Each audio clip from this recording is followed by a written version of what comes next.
नमस्कार दोस्तों, आप सभी का स्वागत है हमारे यूट्यूब चैनल ज्ञान विद सुखदेव में। आज का टॉपिक है सच्चिदानंद हिरानंद वात्स्यायन अज्ञेय। इनके बारे में आज विस्तार पूर्वक बताऊंगा, इनके रचना के बारे में, इनके जीवनी के बारे में। तो इससे पहले कि जो भी हमारे चैनल में नए हैं, हमारे चैनल को सब्सक्राइब कर लीजिए ताकि आने वाले वीडियो जो भी डालेंगे उसका नोटिफिकेशन आप तक शीघ्र पहुंच जाएगा। और जो भी हमारे टेलीग्राम चैनल से जुड़ना चाहते हैं, हमारे नीचे डिस्क्रिप्शन में टेलीग्राम का लिंक दिया हुआ है, उससे जुड़ सकते हैं। तो चलिए शुरू करते हैं और देखते हैं।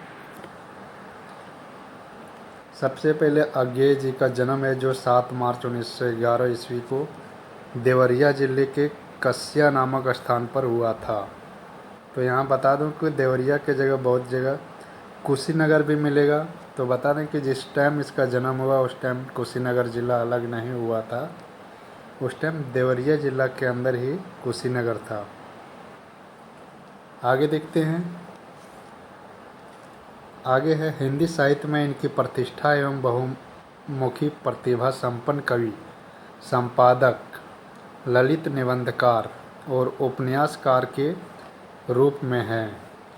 इसके साथ ही इन्होंने अपने यात्रा वृत्तांत, अनुवाद, आलोचना, संस्मरण, डायरी, विचार, गद्य एवं नाटक से भी हिंदी साहित्य को समृद्ध किया है। आगे देखते हैं। आगे लिखा प्रारंभिक शिक्षा दीक्षा पिता की देखरेख में घर पर ही संस्कृत, फारसी, अंग्रेजी और बांग्ला भाषा व साहित्य के अध्ययन के साथ हुई। 1925 में पंजाब से एंट्रेंस की परीक्षा पास की और उसके बाद मद्रास क्रिश्चियन कॉलेज में दाखिल हुए। वहां से विज्ञान में इंटर की पढ़ाई पूरी कर 1927 ईस्वी में बीएससी करने के लिए लाहौर के फॉर्मन कॉलेज के छात्र बने। आगे बीएससी की शिक्षा पूर्ण करने के बाद हिंदी संस्कृत विषय का स्वाध्याय किया। अंग्रेजी विषय में एमए की पढ़ाई करते समय क्रांतिकारियों के लिए बम बनाने का कार्य भी किया, जिसके कारण 1930 ईस्वी में 4 वर्ष की सजा हुई तथा 2 वर्ष नज़रबंद रहे। आगे देखते हैं। इनका जो मृत्यु है 4 अप्रैल 1987 ईस्वी को नई दिल्ली में हुआ था। इनका पूरा नाम सच्चिदानंद हिरानंद वात्स्यायन है, तो इसे याद रखिए। आगे देखते हैं। अज्ञेय को कविता में प्रयोगवाद का प्रवर्तक कहा जाता है। उनके संपादन में निकले तार सप्तक और दूसरा सप्तक की प्रयोगवादी काव्य प्रवृत्तियों को देखते हुए इसे एक नई धारा के रूप में चिन्हित किया गया। तो यहाँ जो ये इम्पोर्टेंट फैक्ट्स है इसे याद रख लीजिए। प्रयोगवाद का प्रवर्तक किसे कहा जाता है? तो सच्चिदानंद हिरानंद वात्स्यायन जी को। आगे लिखा अज्ञेय को नई कविता धारा का भी पथ प्रदर्शक माना जाता है। तो ये पॉइंट भी इम्पोर्टेंट है। उनके संपादन में प्रकाशित दूसरा सप्तक और तीसरा सप्तक के कवि नई कविता के प्रमुख कवियों में शामिल हैं। आगे देखते हैं। आगे लिखा है कि उनके अज्ञेय उपनाम के पीछे की रोचक कथा यह है कि दिल्ली जेल में लिखी अपनी 7.5 कहानियाँ उन्होंने प्रकाशन के उद्देश्य से जैनेन्द्र कुमार को भिजवाई। जैनेन्द्र कुमार द्वारा प्रेमचंद को भेजी गई। इन कहानियों में से 2 राजनीतिक कहानियाँ प्रेमचंद द्वारा स्वीकार कर ली गई। चूँकि कारावास से भेजी गई इन कहानियों के लेखक का नाम उजागर करना उपयुक्त नहीं था, निर्णय लिया गया कि लेखक के नाम की जगह अज्ञेय नाम का उपयोग किया जाए। तो कहीं कहीं आपको ये भी मिलेगा कि इनका जो अज्ञेय नाम उपनाम है वो प्रेमचंद जी द्वारा दिया गया है। बिल्कुल सत्य है। आगे देखते हैं। पिता का नाम हीरानंद शास्त्री, माता का नाम वयंती देवी तथा पत्नियां संतोष और कपिला थी, यानी 2 पत्नी। आगे देखते हैं। इनके पिता पुरातत्व विभाग में उच्च पदाधिकारी थे तथा ये प्राचीन लिपियों के विशेषज्ञ माने जाते हैं। उनके साथ अज्ञेय श्रीनगर, नालंदा, पटना, लखनऊ, लाहौर, बड़ौदा एवं मद्रास आदि स्थानों पर जाने और घूमने का अवसर मिला। 1943 ईस्वी से 1946 तक सेना में नौकरी की तथा जोधपुर विश्वविद्यालय में भारतीय साहित्य विभाग के प्रोफेसर तथा अध्यक्ष भी रहे। आगे 1955-56 ईस्वी में यूरोप तथा 57-58 में पूर्वी एशिया गए। कुछ समय तक ऑल इंडिया रेडियो में सेवाएं भी दी। इनका उपनाम देखते हैं। इनका उपनाम है, पहला नई कविता का शलाका पुरुष, दूसरा कठिन गद्य का प्रेत, तीसरा प्रयोगवाद एवं नई कविता का जनक। तो ये तीनों भी उपनाम है जो वेरी वेरी इंपॉर्टेंट है, इसे याद रखिए। एग्जाम के व्यू से ये काफ़ी इम्पोर्टेंट है। आगे इन्होंने निम्न पत्र पत्रिकाओं का संपादन किया। देखते हैं उनके द्वारा प्रकाशित संपादित पत्र पत्रिकाएं कौन कौन से है।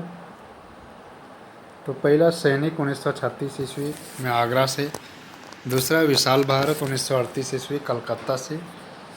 उक्त दोनों पत्र क्रांतिकारी गतिविधियों से संबंधित थे। तीसरा है बिजली, चौथा प्रतीक 1946 ईस्वी में। प्रतीक नई कविता एवं प्रयोगवाद का घोर समर्थक पत्र माना जाता है। पांचवा वाक, जो अंग्रेजी त्रैमासिक पत्रिका थी। अगला देखते हैं दिनमान। दिनमान दिल्ली का साप्ताहिक पत्रिका 1970 ईस्वी तक इसके संस्थापक संपादक थे। अगला थॉट 1948 ईस्वी मार्टिन रसेल के साथ मिलकर इसका संपादन किया। अगला नया प्रतीक, यह पत्र नई कविता से संबंधित है। तो ये थे इनके द्वारा संपादित पत्र पत्रिकाएं। आगे देखते हैं इनको कौन कौन से पुरस्कार मिला। तो सबसे पहला है 1964 ईस्वी में आंगन के पार द्वार कृति पर साहित्य अकादमी पुरस्कार दिया गया। ये वेरी वेरी इम्पोर्टेंट है। और 1978 ईस्वी में कितनी नावों में कितनी बार कृति पर भारतीय ज्ञानपीठ पुरस्कार प्राप्त हुआ। ये दोनों भी है जो ये एग्ज़ाम के व्यू से काफ़ी इम्पोर्टेंट है। आगे ने अपनी कविताओं में प्रतीक एवं बिंब, प्रकृति, दैनिक जीवन एवं विविध कलाओं से ग्रहण किए हैं। अज्ञे की प्रथम कविता जय 1927 ईस्वी में प्रकाशित हुई। तो चलिए, जो भी लाइक नहीं किए हैं फटाफट लाइक कर दीजिए वीडियो को, और जो भी सब्सक्राइब नहीं किए हैं सब्सक्राइब कर लीजिए चैनल को। आगे देखते हैं इनका काव्य रचनाएं कौन कौन सी है। तो काव्य रचनाएं में पहला जो है इसका काव्य रचना भगनदूत 1933 ईस्वी में प्रकाशित। इस संग्रह में प्रकृति प्रेम, ईश्वर की अवधारणा तथा सैनिक जीवन से संबंधित कविताएं हैं। डॉक्टर नगेंद्र ने कहे भगनदूत और चिंता छायावादी काव्य से अपनी यात्रा आरंभ करने वाले अज्ञेय प्रयोगवाद और नई कविता के विशिष्ट कवि हैं। दूसरा चिंता 1942 ईस्वी में। इस संग्रह में प्रेम तथा स्त्री पुरुष संबंधों से संबंधित कविताएं संकलित है। तीसरा इत्यलम 1946। अगला देखते हैं। अगला हरी घास पर क्षण भर 1949 ईस्वी में प्रकाशित। यह अज्ञेय की प्रौढ़ कृति मानी जाती है। इस कृति में मुक्त छंद को नई गंभीरता, नई शक्ति एवं नई गरिमा मिली है। इस संग्रह में 66 कविताएं हैं। इस संग्रह की अधिकांश कविताओं में अज्ञेय ने अपनी प्रेमिका का वर्णन नवीन उपमानों के माध्यम से किया है। इसमें नदी के द्वीप, कलगी बाजरे की कतकी पूनो, यह द्वीप अकेला इत्यादि कविताएं संकलित है। तो इसका जो ये नदी के द्वीप और कलगी बाजरे की, दोनों को याद रख लीजिए। ये कविता किनका है? अज्ञेय जी का है। ये काफ़ी इम्पोर्टेंट है। नदी के द्वीप अज्ञेय की एक बहुचर्चित कविता है, जिसमें अज्ञेय जी ने प्रतीकात्मक शैली में यह प्रतिपादित किया है कि व्यक्ति की स्थिति समाज में एक द्वीप की भांति है। यह रहस्यवादी रचना है। तो ये पॉइंट को याद रखिए, एग्जाम में इस तरह के पॉइंट पूछे जाते हैं। आगे देखते हैं।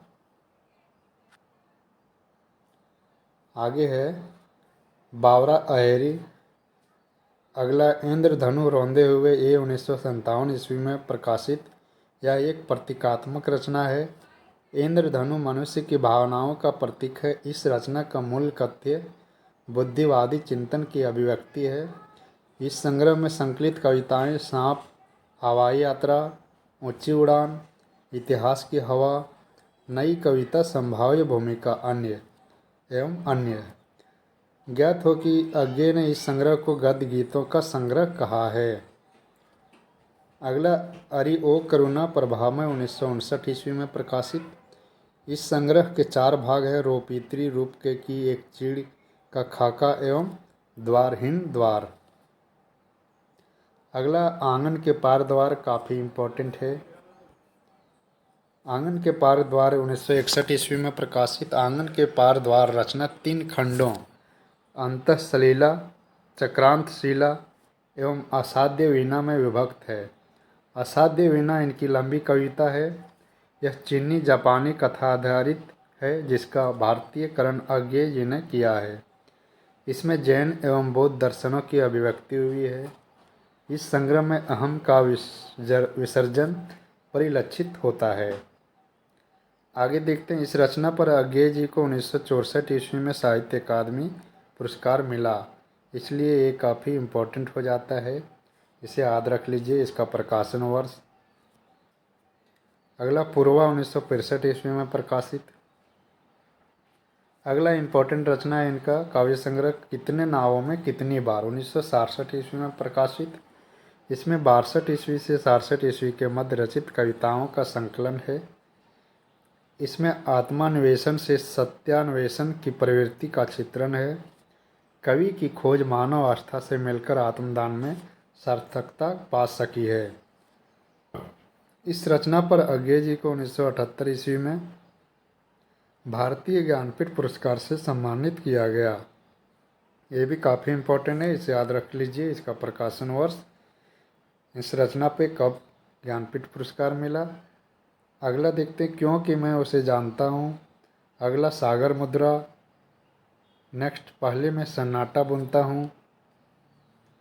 अगला देखता हूँ। अगला महावृक्ष के नीचे नदी की बांक पर छाया, ऐसा कोई घर आपने देखा है। अगला prism days and other poems, ये भी इम्पोर्टेंट है। ये अंग्रेजी में 1946 ईस्वी में प्रकाशित। आगे देखते हैं। आगे लिखा अज्ञेय का समस्त काव्य सदानीरा 1984 ईस्वी में 2 खंड में संग्रहित है, जिसमें 1929 ईस्वी में से लेकर 1980 ईस्वी तक की कविताएं संकलित है। इनका समस्त कृतित्व अज्ञेय रचनावली नाम से 18 खंडों में संग्रहित है। इसके संपादक कृष्णदत्त पालीवाल हैं। आगे इनका कहानी संग्रह को देखते हैं। इनका कहानी संग्रह में है पहला विपथगा, ये इम्पोर्टेंट है, याद रख लीजिए। परंपरा 1940, कोठरी की बात 1945, ये कहीं कहीं 44 भी मिलेगा। अमर वल्लरी 1945, शरणार्थी 1948। अगला जयदोल 1951, ए तेरे प्रतिरूप 1961।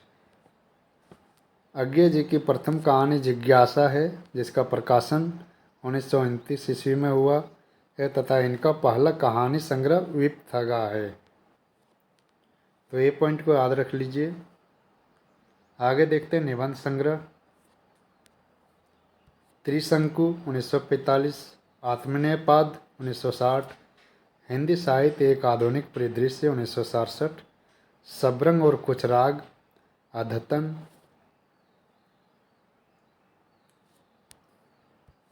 आलवाल लिखी कागद कोरे, जोग लिखी संतवसर, स्रोत और सेतु। तो बता दूं कि यहाँ प्रकाशन वर्ष आप लोग को याद रखने की ज़रूरत नहीं है, इतना डीप एग्जाम में नहीं पूछा जाएगा। आगे देखते हैं। युग संधियों पर धार और किनारे, कहाँ है द्वारका। कहाँ है द्वारका इस संग्रह को डॉक्टर नागेंद्र ने व्यक्ति व्यंजक ललित निबंधों की रम्य रंगशाला कहा है। अगला छाया का जंगल 1984 ईस्वी में। आगे देखते हैं। तो अभी तक जो भी लाइक नहीं किए हैं वीडियो को लाइक कर दीजिए, शेयर कर दीजिए, और जो भी सब्सक्राइब नहीं किए हैं चैनल को सब्सक्राइब कर लीजिए। आगे देखते हैं इनके उपन्यास जो काफ़ी इम्पोर्टेंट है। 3 उपन्यास है इसमें से। पहला शेखर एक जीवनी, ये 2 भागों में है। प्रथम भाग उत्थान नाम से 1941 ईस्वी में तथा द्वितीय भाग उत्कर्ष नाम से 1944 ईस्वी में प्रकाशन हुआ। यह उपन्यास मनोवैज्ञानिक एवं पूर्वदीप्त शैली में लिखा गया है। उपन्यास के पात्र शेखर नायक है, शशि नायिका, सरस्वती शेखर की बहन, शारदा मद्रासी स्त्री और रामेश्वर एवं बाबा मदन सिंह इत्यादि। इस उपन्यास में शेखर के अहम भय एवं कामोत्तेजक भावों का चित्रण किया गया है। दूसरा देखते हैं नदी के द्वीप।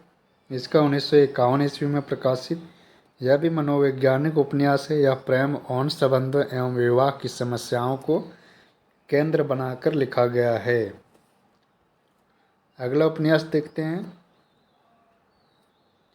अगला उपन्यास है अपने अपने अजनबी 1961 ईस्वी में प्रकाशित। यह विदेशी पृष्ठभूमि पर लिखा गया उपन्यास है। इसमें कुल 3 अध्याय है और तीनों में 3 दृश्य अंकित है। इस उपन्यास के मुख्यतः 2 विदेशी स्त्रियां सैल्मा और ओके पात्र हैं। डॉक्टर रामकुमार वर्मा जी कहें कि आगे ने हिंदी उपन्यास को अंतर्राष्ट्रीय धरातल पर प्रतिष्ठित किया है इस उपन्यास के आधार पर। तो ये तीनों उपन्यास का जो प्रकाशन वर्ष भी याद रख लीजिए, ये इम्पोर्टेंट है। आगे देखते हैं इनका यात्रा वृत्तांत। इनका यात्रा वृत्तांत अरे आया वार रहेगा याद, एक बूंद सहसा उछली, ये दोनों इम्पोर्टेंट है। डायरी लिखे थे, डायरी का नाम है भवंती अंतरा शाश्वती। आत्मकथा देखते हैं। आत्मकथा में आगे अपने निगाह में ऋण स्वीकारी हूँ। इनका संपादित रचनाएं देखते हैं। संपादित रचना में आ जाता है आधुनिक हिंदी साहित्य निबंध संग्रह 1942, तार सप्तक कविता संग्रह, दूसरा सप्तक, तीसरा सप्तक, नए एकांकी, पुष्करिणी। यह रचना में नई कविता की कवियों की समीक्षा की गई है। रूपम्बरा, तो इसे जरूर याद रखिए। अगला देखते हैं। आगे है इनके प्रसिद्ध पंक्तियों के बारे में। तो इनका प्रसिद्ध पंक्तियों को देख लेते हैं। पहला, अंधकार से सहसा जागकर पहचाना कि जो मेरा है वही ममेतर है। दूसरा पंक्ति है, देवता भी इन प्रतीकों से कर गए कूच, कभी बासन अधिक घिसने से मुलम्मा छूट जाता है। तीसरा, मैं उस असीम शक्ति से संबंध जोड़ना चाहता हूँ, अभिभूत होना चाहता हूँ जो मेरे भीतर है। चौथा, यह द्वीप अकेला सने भरा, या गर्व भर मदमाता पर इसको भी पंक्ति को दे दो। तो ये थे इनके प्रसिद्ध पंक्तियाँ और ये सारे पॉइंट्स थे। आगे जी से संबंधित होप की वीडियो पसंद आया हो और आप सबको काफ़ी हेल्पफुल होगा। तो चलिए इस वीडियो में इतना ही रखते हैं। जो भी लाइक नहीं किए हैं लाइक कर दीजिए, शेयर कर दीजिए और सब्सक्राइब कर लीजिए ताकि आने वाले सारे इम्पोर्टेंट्स वीडियो का जो भी नोटिफिकेशन आएगा आप तक पहुंच जाएगा। और जो भी हमारे टेलीग्राम चैनल से जुड़ना चाहते हैं, हमारे डिस्क्रिप्शन में लिंक दिया गया है, उससे जुड़ सकते हैं। तो इसमें इतना ही। धन्यवाद।